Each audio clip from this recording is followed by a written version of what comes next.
For many people, the American dream is to be your own boss. America is a great country because anyone can start their own business and with lots of hard work, be a success. The Small Business Insider takes you inside some of the most successful small businesses in America to reveal their secrets for success. On today's Small Business Insider, we'll share very profitable advice for your small business. You will not want to miss it. This information is worth money. We'll learn what the government is doing to help small businesses in my interview with Arizona Congresswoman Gabrielle Giffords and Small Business Administration Chief of Staff Anna Ma. We'll also learn how to win a contract with a large university, the importance of using social media, the necessity of listening to your customer, why community involvement is necessary, and last but certainly not least, our guests reveal their secrets to business success. President Obama, in his last State of the Union address, stated the importance of small business to the economy. We should start where most new jobs do, in small businesses. Companies that begin when an entrepreneur takes a chance on a dream, or a worker decides it's time she became her own boss. Prior to being elected to Congress, Gabrielle Giffords was a small business owner. We had the privilege to speak to her at the Small Business Information Workshop that she hosted. As you mentioned earlier, there are some new assistance programs for small businesses. How will those programs help the business owners specifically here in Arizona? Well, there are a variety of loan programs that are available, many that are distributed through the Small Business Administration. So it's really important to be in contact with the SBA. Anyone can check out their website and understand what the products are. But also here in Southern Arizona, we have the Small Business Development Center. And this is a one-stop shop for entrepreneurs, for small businesses, even medium and large-sized businesses, to get either free or low-cost resources anytime they want them. There's a lot going on in this community, and it's great to bring the community together like we did today to hear some of the problems and then also hear some of the solutions. We asked Anna Ma, SBA Chief of Staff, what her advice would be to women-owned businesses. I would say that the first thing that anybody who is eager to start their own business, and especially a women's small business, to go down to the Small Business Development Centers, SDBCs.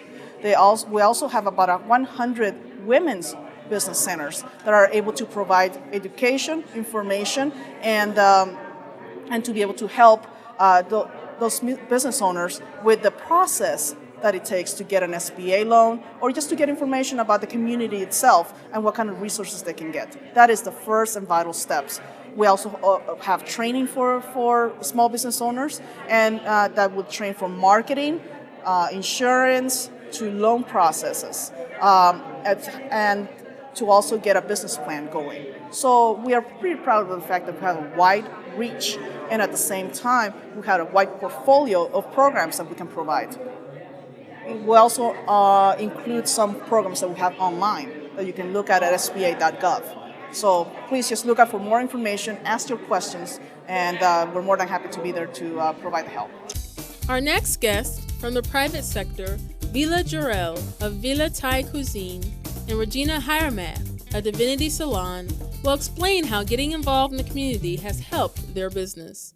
Small business, restaurants, any small business, you need the support of your community. It's like starting a new project is like raising a child. You need the support of your family, your community. They are your best clients. I mean, they are your best advertisers. We believe in giving to the community, and we believe we provide goods and good services, the community will give that back to us. So being involved in the community is the biggest part of social networking for your business, because you are the face of your business. You are the best ambassador for your restaurant. For me, because Thai cuisine is such a rare ethnic cuisine in Tucson, I love getting in front of the customer and feeding them. Like the Jewish Peace March, we love feeding all the walkers that's marching for a great cause. Just getting involved in that capacity, and we still serve that community till today because of what were able to give back. And for me, very, very huge. And for any small businesses that wants to survive, and especially in these hard economic times, you really, really have to put your heart in the right place, I guess. To be active in the community that you're working in. What we will do is we've donated time, products, and services to different organizations within the community. It's a lot of small things that, I try to implement here that help. And one time I had a client who was in the hospital who called me, and all she wanted was a haircut. And I bagged up my stuff and I went over to the hospital, cut her hair for her, and I just saw her spirit just lift after that. And I just bagged up my things and wished her well and left. And it's little things like that I think that impact the community. When we return, we will show you how to win a contract with a large university and talk to an expert on the importance of social media. Welcome back to the Small Business Insider. We asked Ernie Webster, Small Business Supplier Diversity Manager for the University of Arizona, how to win a contract. So tell us, Ernie, for a business wanting to become a supplier with the U of A, what tips can you give them that would help them along the way?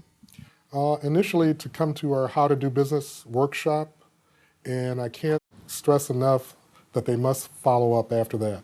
You just don't go to one event and never come back and expect to get contracts. You have to build a relationship. Myself, the buyers here, will set you up with appropriate departments to do those contracts or who might be interested in your services or product. But then it's up to you to continue that relationship. And a lot of people don't do that and they don't get business. It's a simple type of thing that you do on the outside and you have to do it for the university. The U of A also has a supplier showcase once a year. We didn't have it last year due to the economy, but we're having it again this year, I believe on April 27th of 2010. And we have about 100 booths available. The cost is usually between $300 and $400, but it will be the only time a business can talk to a department person with purchasing authority one-on-one. In previous years, we've had 2,500 people attend that. It's not open to the public. It's not open to students, just to those departments and the business owners. So that's a chance to introduce yourself. Wow, it's an excellent opportunity. Kind of like a career fair then, in a way. It is. And it's been very successful. It's the second largest event on campus. So it's grown over the years. It's 7 years old. And it's grown by leaps and bounds. And majority of people who have attended have gotten contracts. Okay, without disclosing the name, share with me a business that applied to be a supplier through the diversity program and they failed. And why do you think they failed? A lot of businesses failed because they don't do their homework and they don't follow through. And by homework, I mean they should be checking the department to see what the department needs. They should be checking with a buyer to see what previous bids were for a particular service or product they want to sell. They should just follow through and keep in touch to find out if there's any changes in the request for proposal or the bid. And a lot of companies just drop the ball in that instance and they don't get the contract, and then they'll give up. They won't come back. They might come back a year later and say, what do you have? And nobody's got the time to talk to them. We also have a website, pex.arizona.edu, that they can check to see bids, those bids that are $50,000 and over. They can check that. It lists the buyer's name, the type of contract, and what the requirements